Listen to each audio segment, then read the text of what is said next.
Aku adalah virus yang akan menyebarkan penyakit ke semua orang.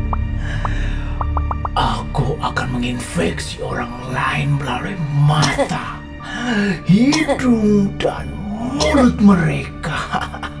Ketika kamu bersin, batuk, atau saat kau berdekatan dengan mereka.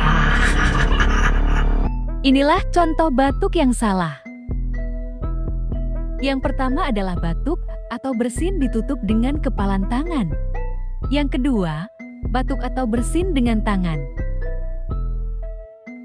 Yang ketiga, batuk atau bersin tanpa ditutup apapun. Hei, kalau kamu lagi sakit batuk, alangkah baiknya tutup mulut dan hidungmu menggunakan masker, supaya tidak menularkan ke orang lain. Kalau kamu tidak punya masker, maka saat batuk atau bersin, kamu bisa menggunakan tisu atau tutup mulut menggunakan lengan bagian dalam saja. Nah, setelah itu, buang tisu atau masker bekasmu ke tempat sampah. Mudah kan? Tapi jangan lupa juga, cuci tangan menggunakan sabun di bawah air mengalir ya.